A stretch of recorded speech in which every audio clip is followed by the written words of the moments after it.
안녕하세요, 구독자 여러분. 여자가 한을 품으면 온유월에도 서리가 내린다는 말이 있듯이 저에게도 그런 한을 품을 만큼 참 억울하고 화가 나는 일이 생겨 이렇게 사연을 올려보게 되었어요.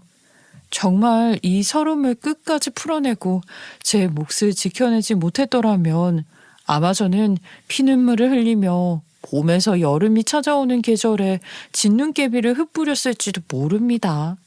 어떤 사연인지 너무나 궁금하시죠? 지금부터 제 이야기를 시작해 보도록 하겠습니다. 저는 남편이 운영하는 식당에서 일을 하고 있었던 직원이었어요. 그렇게 사장님이던 남편과 직원인 상하 관계로 시작을 해서 오빠 동생하는 사이로 발전을 했다가 결국에는 연애까지 하게 되었어요. 전 사실 고아원에서 자란 아픔이 있었기에 세상에 차별에 상당한 아픔을 겪고 자란 아이기도 했고 애정을 늘 갈구하는 사람이기도 했어요. 고아원에서 많은 아이들과 뭐 하나라도 더 얻어먹어보려고 경쟁을 하기도 하고 예쁨 받고 싶어서 칭찬받고 싶어서 노력을 하던 애정결핍에 가까운 사람이었지요. 제 나이 22살에 처음으로 남편이 운영하는 식당에서 일을 하게 되었는데 그때는 제가 고아원에서 자립을 한 지 3년밖에 되지 않았던 시점이었어요. 사회에 대해서 잘 모르기도 했고 그저 20대 초반에 부푼 꿈만 안고 사는 그런 아이였어요. 아르바이트를 해서 사실 한 달 아껴 생활하고 푼돈을 조금씩 모으고 있었는데 그 푼돈을 모아 대학에 다니고 싶다는 큰 꿈을 가지고 있었지요. 제가 뭐 공부를 엄청나게 잘했었던 것은 아니었지만 그래도 꼭 대학 생활을 하고 싶다는 생각을 가지고 살았거든요. 왜 그렇게 맨날 궁상맞게 가게에서 주는 밥 한 끼로 하루를 때워? 월급을 내가 적게 주는 것도 아니고 좀 팍팍 먹고 다녀. 아유, 뼈밖에 없는 것 봐. 걱정해 주셔서 감사합니다. 제가 열심히 돈을 모으고 있는 중이라서요. 목표하는 만큼 다 모으고 나면 저도 저를 위해서 써볼게요. 뭐가 가지고 싶어서 그렇게 열심히 돈을 모으는데? 비싼 거 아니면 내가 사줄 테니까 한번 말해봐. 사장님이 왜 저한테 그런 걸 해주세요? 사실 물건이 가지고 싶은 게 아니라 제가 대학을 다니고 싶어서 그래요. 공부 열심히 해서 저도 대학생활 해보고 싶어서요. 그러면 나중에 번듯한 직장에도 취직할 수 있지 않을까요? 이렇게 평생 아르바이트만 할 순 없잖아요. 야, 나 22살에는 그런 생각 안 했던 것 같은데. 아주 기특하네, 기특해. 보면은 영재는 요즘 애들이랑 다르게 마음이 참 성숙한 것 같다니까. 저도 요즘 애들처럼 살고 싶은데 아무래도 고아원에서 일찍 철이 들어서 그런가 세상을 마냥 천진난만하게 바라보면서 살 수가 없네요. 그런 게 좋은 거지. 어차피 철들면 과거는 다 부끄러운 과거일 뿐이라니까. 나는 딱 영지 같은 여자 만나서 결혼하고 싶어. 얼마나 좋아. 우리 나이 차이가 딱 10살이던가? 그 정도면 뭐 충분히 만나고도 남는 사이지. 틈만 생기면 저에게 다가와 먹을 걸 몰래 주기도 하고요. 남들보다 월급을 10만 원 더 주기도 하면서 저를 챙겨주는 남편에게 저도 홀라당 넘어가 버렸지요.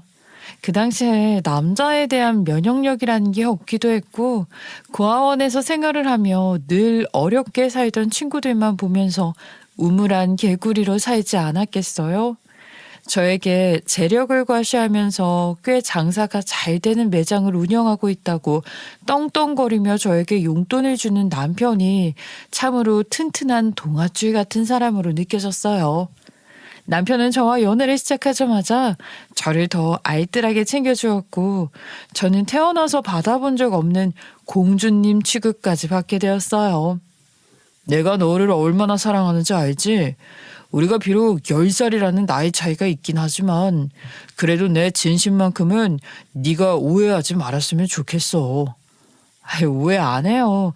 저도 사장님이랑 연애하면서 이렇게 귀한 대접을 받을 수 있다는 거에 감사하며 지내고 있는걸요. 저는 데이트 비용도 일절 내지 않았기 때문에 오히려 배부르게 든든하게 지내면서 돈도 알뜰하게 모을 수 있게 되었어요. 저는 대학에 가고 싶다는 열망이 무척이나 컸는데 남편은 그런 저를 응원해주면서 문제집도 사다 주고 공부하는 데 도움도 많이 주었어요. 단과 학원을 보내주기도 했고 인터넷 강의도 결제해주면서 저에게 그렇게 소원하던 대학에 꼭 가라고 말해주었어요.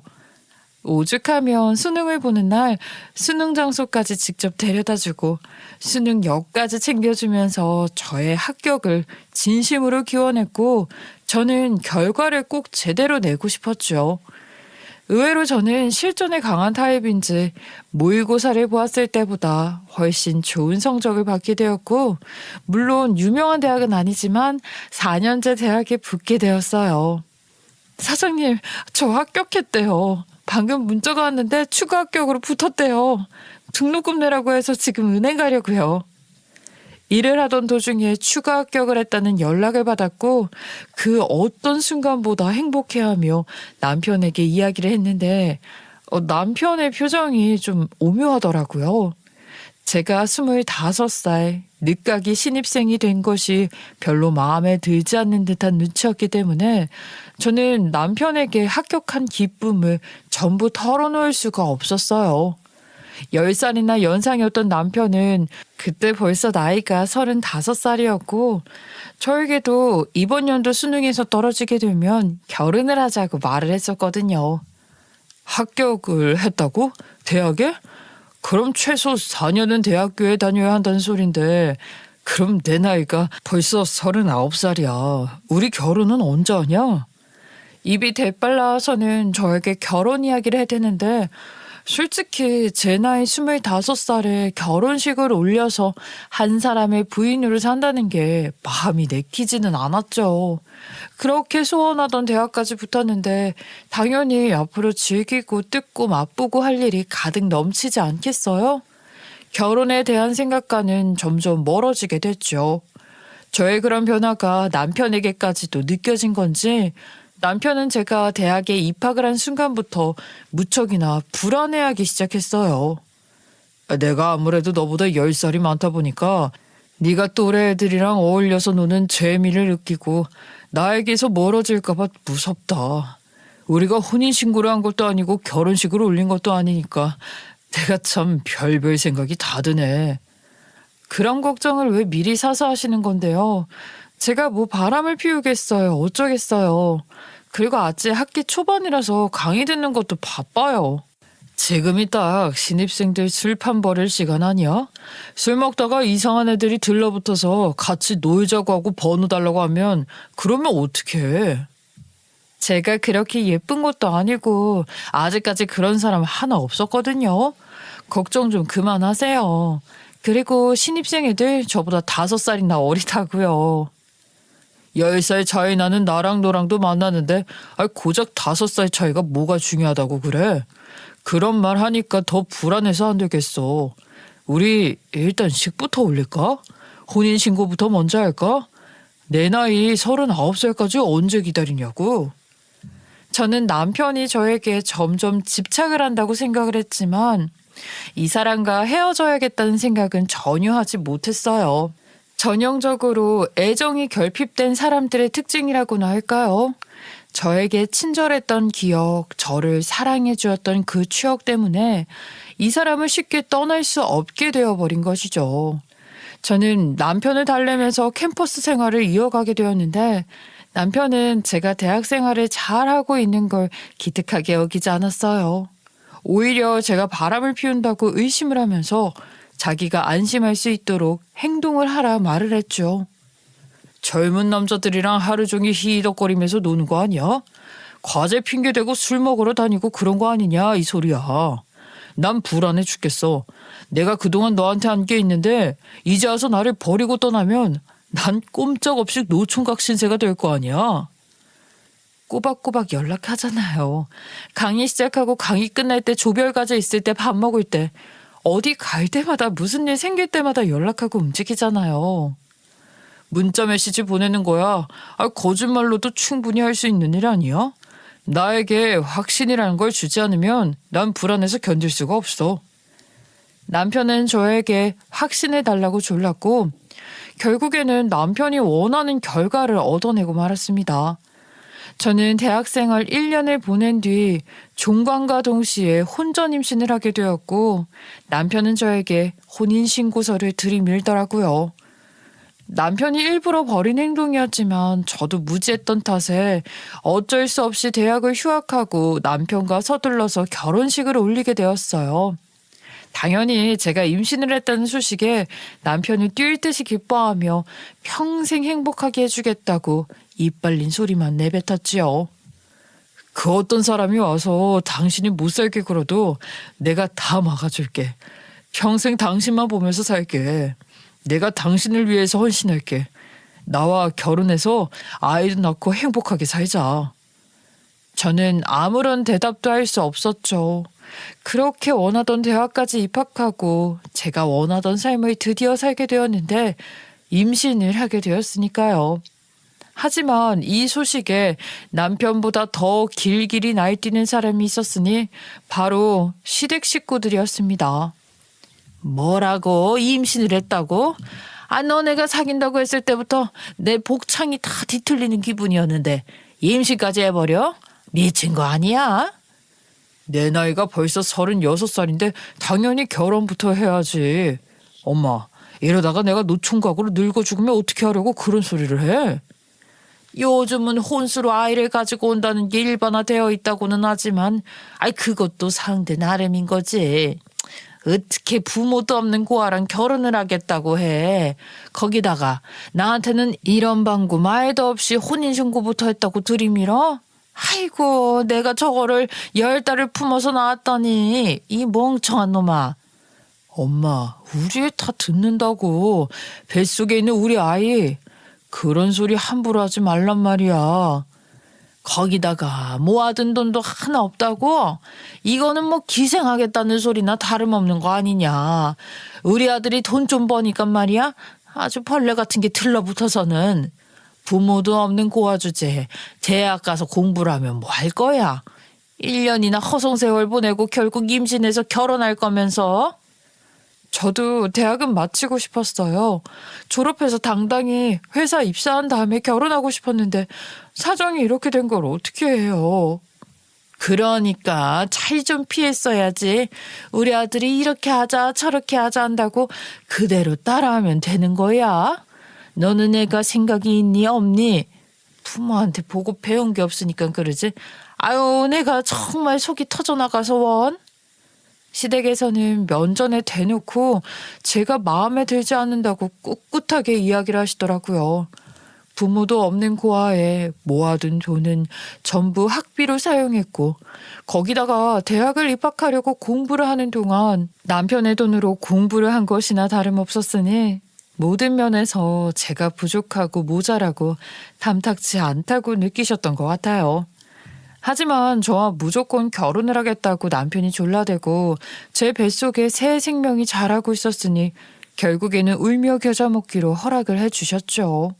아무튼 저는 남편과 결혼식을 올리게 되었고 남편의 식당 사업과 관련된 사람들 그리고 친구들, 제 대학 친구들 몇 명만 초대해 조촐하게 결혼식을 올렸어요.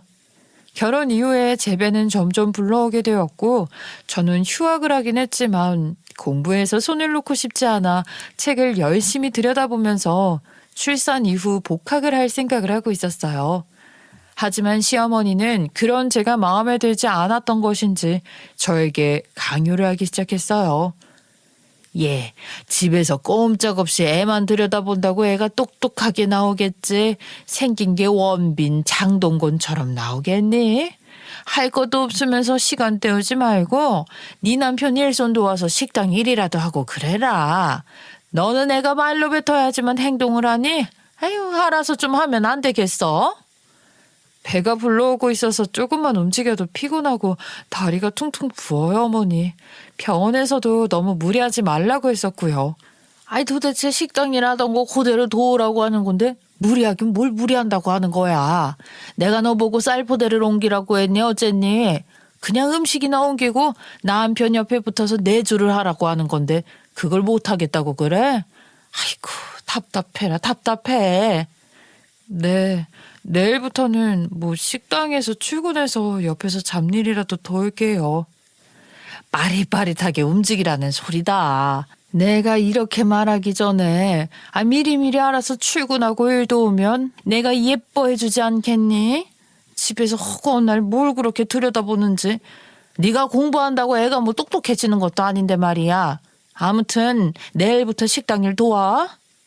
저는 결혼식도 올렸고 임신까지 한 마당에 시댁 식구들에게 꼼짝없이 붙들려서 제 삶을 잃어버리고 남편 위주로 돌아가는 일상을 맞이하게 되었어요. 아침에 출근을 같이 했고 허드렛 일과 다름없는 식당 일을 도우며 살았죠. 가끔 배가 뭉칠 때마다 속상하고 짜증이 나긴 했지만 아무도 알아주는 사람이 없었어요. 저는 임신 기간 내내 식당에서 일을 했고 양수도 글쎄 식당에서 터지는 바람에 바로 구급차를 타고 병원으로 가서 아이를 낳게 되었어요. 미련한 기집애야. 출산일이 됐으면 병원부터 갈 생각을 해야지. 너는 식당 한복판에서 양수를 터뜨려. 아이고 하마터면 애도 식당에서 낳을 뻔했다. 아니 아직 예정일이 2주일이나 남아있어서 생각도 하지 못했어요. 그래도 무사히 건강한 아이 출산했으니까 다행이죠. 둘째는 가질 생각도 하지 말어. 너네 형편에 무슨 둘째니? 학교도 그만두고 앞으로 애 키우면서 우리 아들 내조나 잘해라. 저도 당연히 둘째를 가질 생각은 하지 않았어요. 내조를 하기 위해서는 아니었지만 학교에 복학을 해서 졸업까지는 꼭 하고 싶었으니까요. 제 인생이 제 예상대로 흘러가기만 했다면 당연히 제가 이런 사연을 올리지도 않았겠죠. 아이를 출산한 다음부터는 식당 출근은 무슨 집 밖에 나갈 수가 없게 되었어요. 육아라는 것은 오로지 제 몫이었기 때문이었죠. 거기다가 남편은 결혼식도 올리고 아이까지 낳은 저를 점점 집안의 식충이 취급을 하기 시작했어요. 내가 오늘 흰 티 입고 나갈 거라고 이거 빨아놓으라고 했었는데 집에서 애만 보는 사람이 뭐가 그리 바쁘다고 세탁기 버튼 하나 못 눌러. 정신이 없어서 까먹었어. 식당에서 옷에 국물이라도 튀면 어쩌려고 흰 티를 입어? 그냥 대충 있는 옷 입고 가. 내가 대충 입기 싫으니까 이러는 거 아니야. 당신이야말로 대충 집에서 아무거나 걸치고 있어도 나갈 일이 없으니까 상관없지만 나는 아니라고. 식당 주인이라는 사람이 멀끔하게 입고 있어야지. 후줄근하게 입고 있으면 누가 식당 와서 밥을 먹겠어? 식당에 오는 손님들 그 누구도 당신 옷차림 신경 쓰는 사람 없을걸? 음식이 맛만 좋으면 됐지 주인이 뭘 입고 있는지 확인하고 밥을 먹나? 당신은 그래서 기본이 안 되어 있다는 거야. 식당 주인이 멀끔해야 위생이 좋구나, 신경을 쓰는구나 하지. 오늘 저 흰 티 입고 가려고 했는데 아침부터 기분 확 상하네. 저거 명품인 거 알지? 대충 빨래하지 말고 손빨래로 꼼꼼하게 해. 어차피 저거 기본인 티에 로고만 박혀있는 건데 뭘 손빨래를 해. 내가 집에서 놀아? 애기 보느라 밥 먹을 시간도 없는데. 하루 종일 잠만 자는 애긴데 뭘 밥 먹을 시간도 없어. 배부른 소리 좀 그만해. 내가 생활비도 꼬박꼬박 주는데 말이야. 밥 반찬은 왜 이러는 거야? 반찬할 시간도 없고 반찬을 사러 갈 시간도 없어. 아직 100일도 안 된 애긴데 데리고 나갈 수도 없다고. 좀 말끝마다 말대꾸지. 그냥 밖에 나가는 것도 아니면서 생활비나 아껴서 뭐 할 거야. 식당에 출근하라고 닥달하는 것도 아닌데 시간이 없긴 왜 없냐. 나도 틈틈이 공부를 해야 복학해서 진도를 따라가지. 어린이집 대기 걸어놓은 거 빠지면 나도 복학해야 할 거 아니야? 뭐라고? 당신 미쳤어? 학교를 다시 가겠다는 소리가 지금 입 밖으로 나와? 여편네가 말이야. 집에서 애나 잘 키울 생각을 해야지. 무슨 바람이 불어서 대학을 다시 가겠대? 당신 진짜 뭐 학교 다닐 때 어디 어린 남자 하나 물어서 데리고 다녔던 거 아니야? 남편은 제가 다시 대학에 복학을 하겠다고 하자 불같이 화를 냈고 이 사실을 또 시댁에도 알리면서 저는 더욱 혼쭐이 나게 되었어요. 내가 우리 아들한테 다 들었다. 아니, 애미라는 것이 남의 손에 애를 맡기겠다는 소리가 나와? 그렇게 시간적으로 여유가 있으면 식당 일이나 돕지. 남편이 불편하다고 식당에 나오지 말라고 했어요. 어차피 새로운 직원도 뽑았다고 굳이 나올 필요 없다고요. 네가 일손을 제대로 도우면 직원을 더 뽑을 필요도 없었을 거 아니야. 그러면 인건비도 굽고 얼마나 좋아? 아무튼 쟤는 마음에 드는 구석이 없어. 대학은요, 꼭 졸업하고 싶어요. 제가 평생 목표로 삼았던 일이었으니까 이것만큼은 인정해 주셨으면 좋겠어요. 인정 같은 소리하고 앉아있네. 네가 무슨 돈으로 대학을 다닐 건데 우리 아들 돈으로 다니겠다는 심부 아니냐? 집에서 하는 일 하나 없이 먹고 자고 하는 애기 돌보면서 이거는 뭐 우리 아들을 보응으로 보고 눌러보겠다는 거잖아. 아이고 내 팔자야. 내가 며느리 수발까지 들게 생겼네. 시어머니는 저를 볼 때마다 싫은 소리를 하며 스트레스를 막 풀어내는 것 같았어요. 당연히 육아로 지쳐있는데 시어머니까지 합세하니까 미칠 지경이었죠. 제가 만약 친정이라도 있었으면 아이도 맡기고 바람도 쐬고 했을 텐데 비빌 언덕이 없었으니 오로지 저 혼자 떠안아야 하는 신세가 되었죠.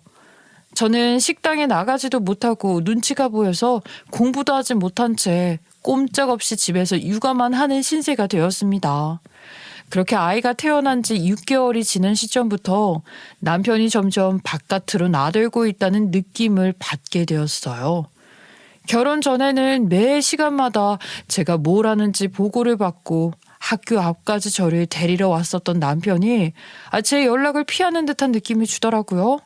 전화를 해도 받지를 않고 메시지를 보내도 숫자 1이 사라지지 않고 회식이다 정리가 늦었다 하면서 식당이 문을 닫고도 한참 뒤에 집에 귀가를 했어요. 요즘 왜 이렇게 집에 늦게 들어와? 식당 영업시간이 더 늘어난 건 아니잖아. 하루 종일 집에서 애기만 보고 있으려니까 너무 힘들어. 바깥에서 일하고 온 사람한테 고생했다고 쉬라고 하지 못할 망정 집에 있는 게 힘들다는 소리가 입 밖으로 나와. 아주 상전 납셨네. 육아라는 게 쉬운 일인 줄 알아? 하루 종일 4시간 하나 없이 아이만 들여다보고 있는 게 얼마나 고통스러운 일인데. 남편은 듣는 둥 마는 둥 하면서 집에 와서는 하루 종일 휴대폰만 들여다보면서 실실 쪼개고 난리가 났더라고요. 그러다가 우연히 남편이 새벽에 몰래 어떤 여자가 통화를 하는 소리를 듣게 되었고 저는 남편이 바람을 피운다는 사실을 알게 되었죠. 나도 사랑하지. 그래 나도 보고 싶어. 나라고 뭐 당장 이혼 안 하고 싶은 건 아니지.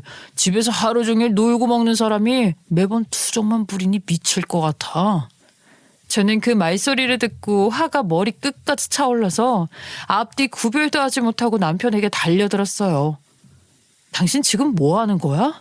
누구랑 통화를 하고 있었길래 이혼 이야기가 나오고 사랑한다는 소리를 아무렇지 않게 하냐고. 아이씨 깜짝이야. 귀신인 줄 알았네. 지금 시간이 몇 시인데 잠도 안 자고 쥐새끼처럼 남의 통화를 들어. 뭐라고? 쥐새끼? 방귀 낀 놈이 성낸다고. 당신이 지금 딱 그 격인 거 알아 몰라. 당당하게 바람을 피워? 어떻게 그럴 수가 있어? 바람을 피우긴 누가 피웠다고 그래. 증거 있어? 내가 그냥 통화 좀 잠깐 한 걸 가지고 당신 뭐 꿈이라도 꾼 거 아니야? 내가 내 얘기를 똑똑히 다 들었는데 무슨 이혼하고 싶다고? 좋아 이혼해. 나도 바람 피운 놈이랑은 더 이상 못 사니까. 저는 남편이 다른 여자에게 사랑한다고 속삭였다는 것 자체가 정말 큰 충격이었기에 당장이라도 이혼을 하자고 했고 남편은 오히려 좋다고 하더라고요. 이혼을 준비하는 과정에서 아주 더럽고 치사한 일들이 연속적으로 일어나게 되었죠. 위자료, 재산분할 이런 거 단 한 푼도 해줄 수가 없으니까 곱게 이혼 서류에 도장이나 찍고 나가. 애도 당신이 데리고 살고 말이야. 알겠어? 위자료에 재산분할을 왜 못해줘? 당신이 바람 피운 걸 내가 아는데 당연히 나한테 지급을 해야지. 증거 있어? 증거 있냐고. 내가 바람 피웠다는 증거. 당신 손에는 아무것도 없잖아. 내가 누구랑 무슨 바람을 피웠는데. 난 바람 안 피웠다니까. 남편은 용의주도하게 이혼을 준비하면서 본인의 휴대폰도 새 기종으로 바꿔버렸기에 모든 증거를 지워버렸어요. 아유, 저도 참 바보 같았던 게 남편이 바람을 피운다는 확신이 있었으면 조용히 그냥 증거를 모았어야 하는데 앞뒤 구별하지 못하고 바로 달려들어 버린 거죠. 모든 증거를 지워버린 남편은 당당하게 나왔고 저는 심증밖에 가지고 있었던 것이 없었기에 점점 자신감을 잃게 되었죠. 제가 남편이 바람 피웠다는 사실을 인정하게 만들려고 몰래 녹음기를 들고 유도 신문을 했지만 남편은 눈치가 빨라서인지 말을 하지 않더라고요. 당신이 녹음기 들고 다닌다는 걸 내가 모를 줄 알아? 나한테서 자백 같은 거 받아낼 생각하지 말고 앞으로 애 데리고 뭐 해 먹고 살지나 걱정해. 저는 무료 법률사무소를 돌아다니면서 변호사들에게 방법이 있는지 없는지 상담을 받으러 다녔지만 정작 소송을 건다고 해도 변호사 선임비를 구할 수가 없었어요. 제가 돈을 벌고 있었던 것도 아니었고 남편이 주는 생활비로 모든 걸 충당했어야 했기에 할 수 있는 일이 없었죠. 정말 최악의 상황이었어요. 아이는 아직 돌도 되지 않았는데 애를 데리고 어떻게 먹고 살아야 하나 막막해서 걱정이 되었어요. 남편은 보란 듯이 집에 꼬박꼬박 들어오면서 제 속을 긁어댔고요. 당연히 아이도 책임지지 않겠다며 저를 조롱했어요. 내가 곱게 합의혼 하랄 때 했어야지. 당신이 자꾸 내가 바람 피운 증거를 모으겠다고 나대니까 심보가 뒤틀리지 뭐야. 이번에 나 변호사 선임했어. 당신이 나를 파렴치한 놈으로 오해했으니까 나도 그에 따른 대가를 보여줘야 하지 않겠어? 남편은 아주 비열하게 웃으면서 제가 자기를 의심했다고 하면서 그게 기분이 나빠서 살 수가 없다며 적반하장으로 저에게 이혼 소송을 걸었어요. 소송장을 받았을 때 얼마나 인생이 더덥고 허무하던지 전 정말 얼이 빠지고 돈도 없어서 아무것도 준비를 하지도 대비를 하지도 못한 상태로 현실이라는 벽에 세게 부딪히게 되었죠. 이혼 소송장을 받은 지 5개월이라는 시간이 지나고 전 결국 비참하게 이혼을 하게 되었어요. 그동안 남편이 저에게 집착했던 일, 혼전 임신을 시켜 결혼식을 올리게 된 일, 대학까지 다니지 못하게 만든 일에 대한 보상은 전혀 받을 수가 없었어요. 남편은 의기양양하게 재산 분할을 해줄 수 없다고 박박 우겼고 저 또한 재산에 기여한 일이 거의 없다는 판결을 받게 되었죠. 재산 분할을 받기에 혼인을 유지한 시간이 얼마 되지 않는다는 것이었어요. 하지만 제가 그동안 시집살이를 받았다는 것, 시어머니에게 폭언을 들었다는 것에 대한 위자료를 조금은 챙길 수 있게 되었어요. 남편이 바람을 피웠으니 유책 배우자로 인정이 되어야 했지만 증거를 모으지 못했던 탓에 죄를 교묘하게 피해갈 수 있었고요. 남편이 아이를 저에게 떠맡긴 것이나 다름이 없었기에 양육비로 매달 60만 원이라는 돈을 받을 수 있게 되었습니다. 하지만 제가 남편에게 너무 큰 부성애를 바랐던 것일까요? 하루아침에 양육비를 주겠다 했다가 못 주겠다 하면서 말을 바꾸더라고요. 그 한 달에 60만 원이라는 돈이 적은 돈은 아니더라. 내가 굳이 이혼하고 집 나가겠다는 너한테 매달 60만 원을 줘야 할 이유도 모르겠고 말이야. 저는 도저히 이대로는 넘어갈 수가 없다는 생각에 재산분할 소송을 걸겠다고 준비를 하던 와중이었습니다. 정말 하늘에 신이 살아계신 건지 뭔지 기가 막힌 일이 벌어지게 되었는데 남편과 이혼을 준비한 지 9개월 만에 남편에게 몹쓸병이 생겼다는 것을 알게 되었어요. 평소에 그렇게 술과 담배를 입에 달고 살더니만 갑자기 췌장암에 걸렸다는 소식을 전해주더라고요.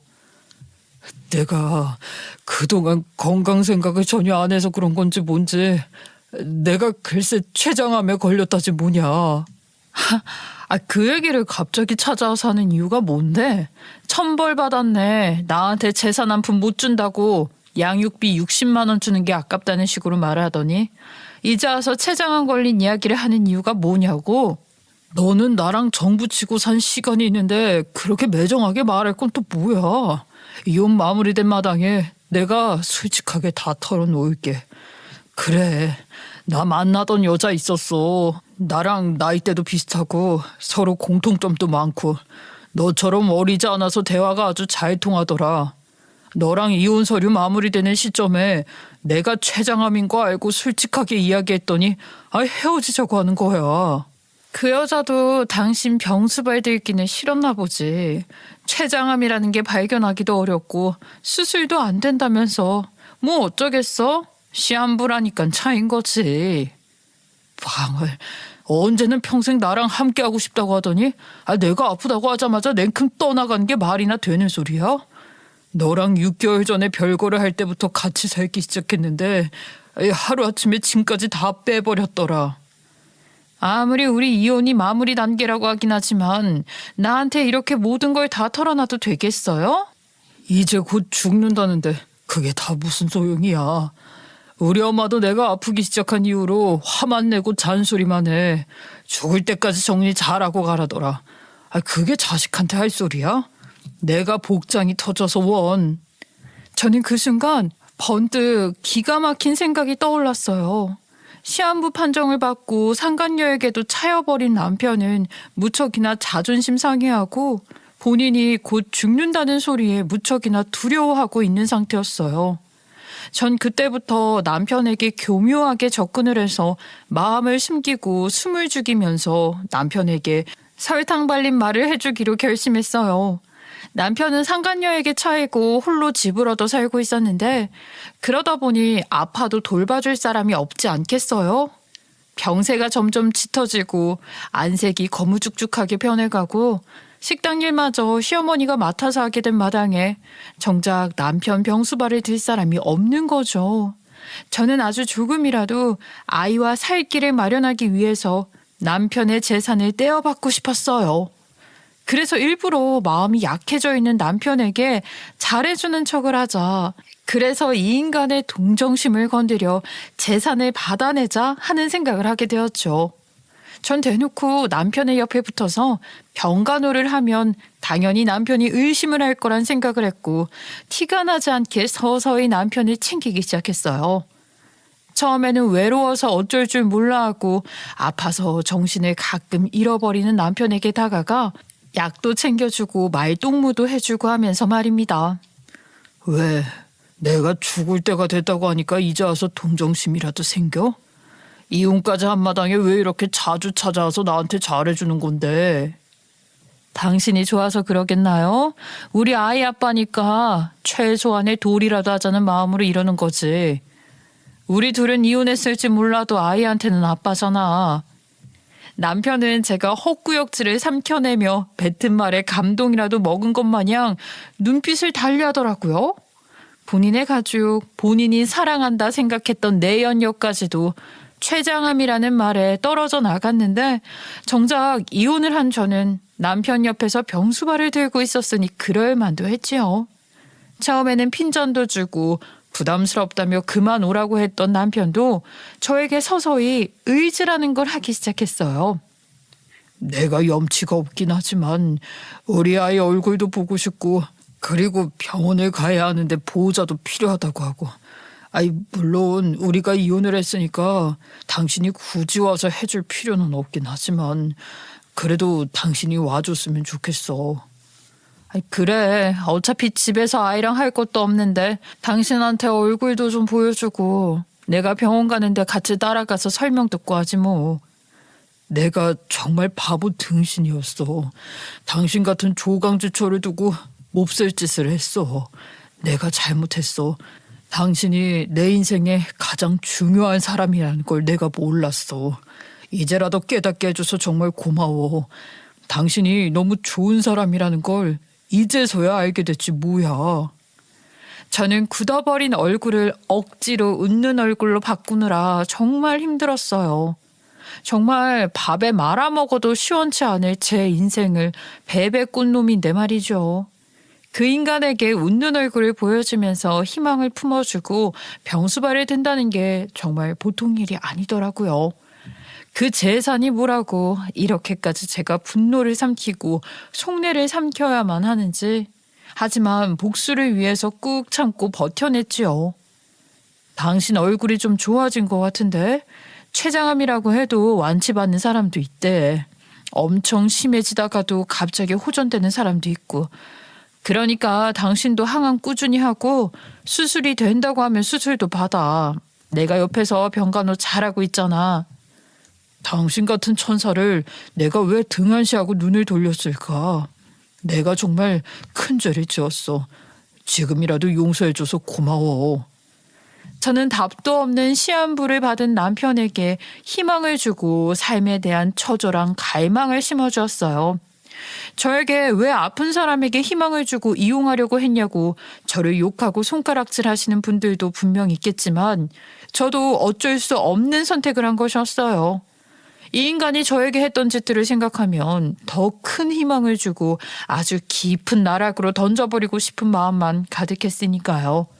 제 평생 목표나 다름없던 대학도 졸업하지 못하게 하고 매일같이 집에서 놀고 먹는 식충이라고 멸시하고 했던 일들을 생각하면 아직도 자다가 벌떡 일어납니다. 저는 책임을 져야 할 아이도 있는 마당에 이 인간은 자기 아이까지도 버리고 다른 여자의 품으로 가려고 했던 사람이었잖아요. 당연히 곱게 보내주어서는 안 되는 것 아닐까요? 이런 인간한테 최소한의 우리 아이가 성인이 되어 취직을 할 때까지 들어가는 비용은 받아내야 하는 게 맞잖아요. 저의 계획은 무척이나 성공적이었어요. 남편은 의지할 곳이 저밖에 없자 마치 연애 때로 돌아간 것처럼 저에게 집착을 하기 시작했어요. 제가 없으면 불안해했고 제가 연락을 받지 않으면 엉엉 울기까지 하더라고요. 그렇게 1년이라는 시간을 꾸역꾸역 버티던 남편은 병세가 호전되지 못하고 결국 하루아침에 세상을 뜨고 말았습니다. 저는 남편의 장례식에 갈까 말까 고민을 하다가 얼굴을 잠시 비추기로 했고 장례가 끝나기 무섭게 심적으로 무척이나 힘듦을 느꼈어요. 제가 이 인간의 재산을 받아내기 위해서 마음을 쏟긴 했지만 사람이 죽었는데 기분이 좋을 수는 없더라고요. 저는 아이를 데리고 기분을 환기시켜야겠다는 생각에 무작정 부산 여행을 떠났고 이틀을 바다 앞 숙소에서 지내면서 마음을 가라앉히고 돌아왔어요. 남편이랑 이혼이 마무리되는 시점이었고 법원 판결문까지 받은 상황이었지만 남편이 상간녀와 함께 살기 위해 집을 나가 있었기 때문에 거기다가 아직 어린아이가 있었기 때문에 제가 남편과 살던 집에서 지내고 있었는데 부산에서 돌아오니 집이 어수선하더라고요. 현관에서부터 말소리가 들리고 북적북적한 게 무슨 일이 났다 싶어서 서둘러 집에 들어갔죠. 그랬더니 꼴도 보기 싫은 시어머니가 팔짱을 끼고서는 사람들에게 이리저리 명령을 하면서 제 짐을 빼고 있더라고요. 지금 뭐 하시는 거예요? 제 짐 당장 제자리에 갖다 두지 못해요? 남의 집에 와서 이게 무슨 행패냐고요. 남의 집? 이게 왜 남의 집이야? 죽은 우리 아들 집이지. 명의도 우리 아들 거고 이 집에 당연히 네가 나가야 하는 거 아니니? 어디 둘러붙을 생각을 해. 너는 이혼도 당했잖아. 우리 아들한테. 뻔뻔하게 내 아들이 죽고 나서 눌러붙을 생각이나 하고. 아무것도 모르는 시어머니는 저에게 뻔뻔하다면서 사람들이 분주하게 움직이는 가운데에서 제 욕을 하더라고요. 우리 아들이 죽었다고 이 집에 눌러붙으면 그러려니 할 줄 알았어? 당장 짐 빼는 게 맞지? 이혼까지 당한 와중에 뻔뻔하게. 이래서 부모 없는 것들이 문제인 거야. 손주 녀석도 말이야. 우리 아들 닮은 구석 하나 없는 게 아무래도 남의 자식 같아서 내가 영 찜찜했다 이거야. 애도 다 알아들어요. 그런 소리 함부로 하지 마시라고요. 남편 어릴 적 얼굴 빼다 닮았던데 그걸 못 알아보는 어머님이 더 문제 아닌가요? 뭐가 어쩌고 어째? 너한테 문제가 있으니까 우리 아들이 당당하게 이혼 소송도 걸었겠지. 너 바람 피운 거 아니냐? 응? 바람을 피운 게 누군데 저한테 모든 죄를 뒤집어 씌우려고 그러세요. 그 인간도 찔리는 게 있으니까 휴대폰도 바꾸고 그런 거겠죠. 그리고 저한테 다 털어놨어요. 본인한테 상간녀 있었다고 아주 당당하게 말하더라고요. 그래놓고 저한테 다 뒤집어 씌우고 싶으세요? 그 인간이 집 나가서 누구랑 살았는지 다 아시잖아요. 이혼 소송하는 마당에 누구를 만나든 무슨 상관이야. 우리 아들이 다 생각이 있어서 한 일이라고 믿고 있다. 아무튼 빨리 당장 짐 빼. 웃기고 있네. 제 집에서 나가시라고요, 당신이. 여기 와서 이렇게 행패 부리지 말고요. 지금 안 나가면 경찰 부를 거예요. 얼씨구, 적반하장도 유분수지. 이게 왜 네 집이야? 우리 아들 집이지. 우리 아들 이름으로 된 우리 아들 집. 너 이혼하고 위자료도 받기로 했다면서. 내가 우리 아들 재산 전부 정리하고 나면 법원에서 주라고 했던 그 돈은 주마. 대신 양육비는 안 줘도 되지. 우리 아들 죽고 없으니까. 정말 자기 손주한테까지 이렇게 매몰차게 굴고 싶으세요? 분명 지금 하신 모든 말 후회하실 겁니다. 후회? 후회라고 했냐? 나는 우리 아들이랑 너를 결혼시킨 걸 세상에서 제일 후회하고 있단다. 우리 아들이 집 사는데 네가 보탠 게 있니? 뭐가 있니? 어디 얌체 같은 게 눌러붙어서 지 걸로 만들려고 술을 쓰는데 내가 다 간파하고 있었지. 더군다나 너 우리 아들 장례 끝나자마자 집에도 안 들어오고 이틀이나 나가 있던데 아주 의심이 된다 이 말이야. 남편 죽은 게 마음이 이상해서 아이 데리고 바람 좀 쐬고 온 게 뭐가 그리 의심이 된다고 그러세요? 아이고 낸들 어찌하니? 네가 바람을 쐰 건지 다른 남자랑 바람을 핀 건지 너도 맞바람 피워놓고 피해자 코스프레하고 있는 거 아니야? 저는 시어머니의 말도 안 되는 모욕을 더 이상 참을 수가 없었어요. 저는 드디어 제가 계획했었던 모든 일을 다 털어놓고 시어머니에게 커다란 충격을 주기로 결심했습니다. 모든 이야기를 하려고 하니 갑자기 비식거리면서 웃음이 툭 튀어나오더라고요. 결국 참지 못하고 깔깔 웃어버리자 시어머니가 황당하다는 얼굴 하더라고요. 아, 얘가 이제 하다 결국 미쳐버렸나? 지금 이 상황에서 웃음이 나와? 정신없는 것 같으니라고. 정신없는 년이 누군데 저한테 그런 소리를 하세요. 어머님, 아니 아줌마, 그거 알아요? 법원에서 이혼이 마무리가 되면 서류를 하나 줘요. 서류? 아니 뭐 양육비나 위자료 내라는 그 판결문 말이냐? 그게 뭐 어쨌다고. 아니요. 구청에 제출해야 할 이혼 확인서 같은 걸 준다고요. 그걸 구청에 내야지만 이혼이 땅땅하고 성사가 되는 거고요. 그 이혼 확인서를 구청에 몇 개월 이내에 제출하지 않으면 이혼이 마무리가 안 된다는 사실 모르셨죠? 할 턱이 있나? 이혼을 해봤어야 알지. 무슨 이상한 소리만 하고 앉아있어? 아니 그래서 그 서류가 뭐 어쨌다는 건데. 이혼 확인서를 받기 몇 주 전에 아줌마 아들이 저를 찾아와서요. 췌장암에 걸렸다고 하더라고요. 그러더니 저한테 제가 없으면 안 된다고 그렇게 매달리는데 저도 그때 결심하고 숨죽이고 죽은 남편 병수발을 들기 시작했죠. 아줌마는 돈에 눈이 멀어서 아들은 내 팽개치고 식당 일을 하고 있었다면서요. 산 사람은 먹고 살아야 할 거 아니야. 아이 아들이 운영하던 식당이 내 손에 들어올 것이 자명한데 그럼 손 놓고 망하기만 기다려? 그 덕에 환멸을 느낀 그 인간이 저에게 이혼 확인서를 제출하지 말아달라고 빌고 빌더라고요. 아줌마 아들이 저 없으면 안 된다고 울면서 매달렸다고요. 저한테 재산이고 뭐고 전부 다 줄 테니까 제발 옆에만 있어달라고요. 실제로 세상을 떠난 남편은 저에게 매달리면서 저까지 떠나버리면 본인 옆에 아무도 남아있지 않는다고 울고불고 난리를 쳤었어요. 물론 제가 살아남을 수 있다고 희망을 주었으니 더욱더 집착하고 매달렸을지도 모르죠.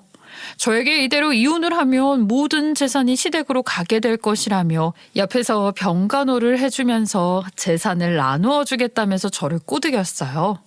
제가 무슨 마음으로 지 옆에 붙어서 병간호를 하고 있는지는 상상조차 하지 못하면서 돈으로 저를 꼬여내려고 했죠.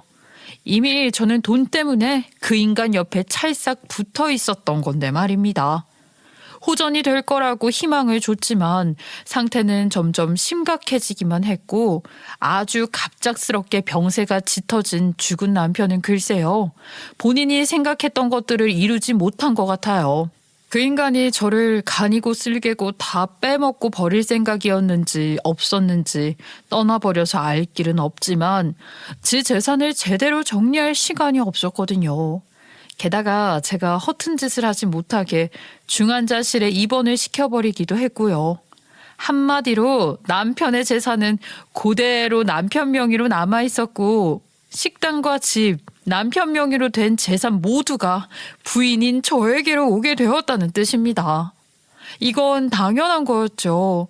상속 1순위가 직계 비속이랑 배우자로 되어 있으니까요. 시어머니는 제 입에서 나온 모든 이야기를 듣고 충격에 빠진 건지 뭔지 입만 떡 벌린 채로 아무 말도 하지 못하고 망연자실하게 서 있더라고요. 저는 이삿짐 센터 직원들에게 짐을 다시 원상복귀해 놓으라고 소리를 질렀죠. 시어머니는 남편이 죽고 나면 남편이 운영하던 식당을 가로채서 자기들이 운영하며 먹고 살 생각을 하고 있었는데 그 재산을 전부 제가 가지게 되었으니 알거지가 된 셈이었죠. 시부모는 일을 하고 있지 않았고 그동안 남편이 식당을 운영하면서 시부모에게 생활비를 주고 있었거든요. 하루아침에 모든 걸 잃어버리게 된 시어머니는 현실을 부정하며 등본도 떼보고 변호사도 찾아간 것 같았어요. 떡하니 배우자에 제 이름이 올라와 있고 변호사들도 뭐 유언장도 없고 명의도 돌리지 못했으니 재산을 찾아올 수 없다고 이야기를 한 것 같더라고요. 당연한 사실이었죠. 예, 어떻게 그 모든 재산이 너에게 갈 수 있니? 그러지 말고 불쌍한 우리 처제를 한 번 더 생각해라. 내가 많은 걸 바라니? 아파트는 네가 가져. 대신 식당은 내가 운영할 수 있게 해주면 안 되겠니? 엄연히 우리 아들이 일군 재산인데 그게 왜 다 너한테 간다는 소리야? 시어머니는 마지막 발악을 하며 저에게 매달렸지만 저는 그런 시어머니를 비웃으면서 차단을 걸어버렸어요. 하지만 여기서 더 기가 막힌 사건이 저를 찾아오게 되었죠. 정말 사람이 이런 짓을 할 수 있나 싶을 정도로 기가 막힌 일이 일어났는데 바로 죽은 남편의 상간녀가 저를 당당하게 찾아온 것입니다. 저 누군지 아시죠? 얼굴 보는 건 처음이라 모를 수도 있으려나? 제가 죽은 이상호 씨랑 만나던 여자예요. 뻔뻔하게 나를 찾아온 이유가 뭔지 궁금하네. 떠난 남편한테 뭐 받기로 한 거라도 있어요? 그럼 뭐해? 이미 떠난 사람이라 줄 수 있는 게 없는데. 오빠가 저한테 그랬거든요. 인생의 동반자다 뭐다. 사랑하는 건 저뿐이니까 나중에 모든 재산을 저에게 주겠다고요. 사실 저도 양심은 살아있는 사람이라서 모든 재산을 받기는 좀 그렇고 위자료라도 조금 챙겨주셨으면 좋겠어서요. 당신이 뭐라고 내가 위자료를 챙겨줘야 합니까? 그리고 위자료라는 말도 참 어이가 없네요. 죽은 남편이랑 불륜을 저지른 뻔뻔한 여자가 무슨 위자료를 달래? 오빠가 죽으면서 저한테 돈 준다고 했었다니까요. 근데 죽기도 전에 죽어버렸잖아. 나는 받을 돈이 있어서 찾아온 것뿐이에요. 솔직히 얼굴 보고 이런 말 하는 거 나도 거북하거든요. 근데 어쩌겠어. 오빠가 주겠다고 했었던 건데. 떠난 그 인간이 췌장암이라는 거 알자마자 헤어졌다면서요. 돈을 빌려준 것도 아니면서 얼굴에 철판을 깔아도 두껍게 깔았네. 췌장암 걸린 인간 병수발을 어떻게 들어요. 근데 사귈 때 주기로 했던 돈이야. 재산 정리되면 저한테 5천만 원 주세요. 나도 양심이 있어서 싸게 부른 거니까 아까워하지 말고요. 기가 막힌 일이었죠. 돈을 맡겨놓은 사람처럼 내놓으라고 하는데 잘 됐다 싶더라니까요. 제가 그 여자가 찾아왔을 때 찜찜한 마음이 들어서 늘 휴대하고 다니던 녹음기에 전원을 켜놨었거든요. 깨끗하게 녹음이 잘 된 것을 확인하고 바로 변호사 사무실에 찾아가서 물어봤어요. 변호사님, 죽은 남편의 상간녀에게도 상간녀 소송이 가능한가요? 녹음본 들어보시면 본인이 뻔뻔하게 상간녀라는 걸 밝히고 있거든요. 이전에도 이런 판례가 있었는데 증거만 명확하다면 소송이 가능합니다. 녹음본 들어보니까 충분히 증거로 채택이 가능한 것 같네요. 상간녀가 저를 직접 찾아와서 떠난 남편과 불륜을 저질렀다고 밝혔고 저는 그 모든 내용을 녹음으로 남긴 것이 신의 한 수였지요. 멍청한 여자가 돈 몇 푼에 눈이 멀어서 저에게 위자료를 지급하게 생겼으니 얼마나 쌤통입니까? 저는 바로 변호사를 통해서 소송을 진행했고 상간녀는 저에게 전화를 걸어서 화를 내더라고요. 상간녀 소송? 아니, 죽은 사람인데 무슨 소송까지 가요? 이봐요. 내가 돈이 어디 있어서 3천만 원이나 물어내라고 하냐고. 제가 시어머니의 연락도 상간녀의 연락도 전부 차단을 해버렸더니 제가 운영을 하게 된 남편의 식당까지 찾아왔더라고요. 둘이 무슨 날이라도 맞춰서 온 건지 시어머니는 시어머니대로 가게 내놓으라고 악을 쓰고 상간녀는 소송 취하하라고 위자료 내놓으라고 난리를 치더라고요. 식당에 있는 수저통부터 시작해서 물컵까지 전부 집어던지며 악을 쓰는데 당연히 저는 바로 경찰에 신고를 넣었습니다. 그리고 그 둘에게 영업 방해죄까지 합쳐서 죗값을 치르게 만들었죠. 벌금까지 내게 된 시어머니는 저에게 무릎을 꿇고 사과를 하더라고요. 내가 그동안 너무 무식하다고 무시했던 거 사과하마. 제발 한 번만 살려주면 안 되겠니? 이 늙은이들이 어디 가서 무슨 돈을 벌어먹고 살겠어. 그러니까 생활비만 매달 조금 주면 늘 감사한 마음을 가지며 살아볼게. 제발. 저는 그런 시어머니를 무시했고 영업방해죄까지 묻게 된 상간녀는 저에게 연락을 뚝 끊어버렸지만 소송은 소송대로 진행을 했죠. 처음에 요구했던 3천만 원은 받지 못했지만 1,000만 원이라는 위자료를 받게 되었어요. 그 이후 시어머니는 몇 번이고 제 것이 된 식당에 찾아와서 애원을 했어요. 내가 여기서 그 설거지라도 하면서 돈을 벌면 안 되겠니? 우리 아들이 운영하던 가게인데 당연히 내 지분도 있지 않겠니? 제발 한 번만 도와주렴. 저는 그럴 때마다 경찰을 불러서 시어머니를 내쫓았고 결국 접근 금지 명령까지 받게 되었어요. 지금은 뭐 전셋집 가지고 있던 것도 빼버리고 노인들이 모여있는 국가시설에 들어가려고 대기를 타고 있다고 하더라고요.